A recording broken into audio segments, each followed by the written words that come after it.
لطفا دستو بیاد بالا، لطفا بیاد بالا، لطفا بیاد بالا. ببین یه بار دست میزنی میگردونی، دست میزنی میگردونی، میزنی میگردونی.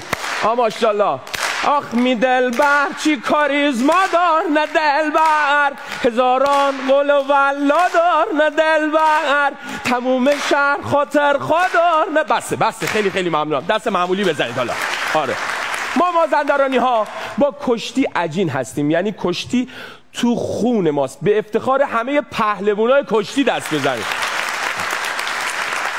در تمام دنیا وقتی یک بچه به حرف میاد اولین کلمه‌ای که میگه بابا، ماما، نانا، دادا. ما مازندرانی ها بچه‌هامون وقتی میخوان حرف بزنن میگن فیتو فیتو فیتو.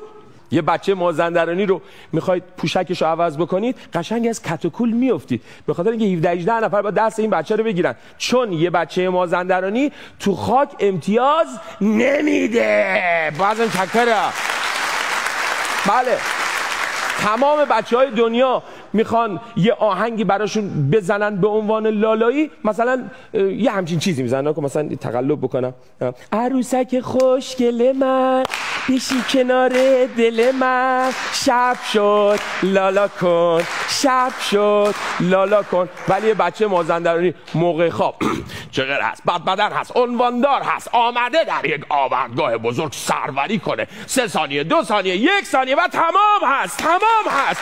شیر مادر و نان پدر حلال پهلوان. یله یله میدون، یله مازرون، یله یله میدون، یله مازرون.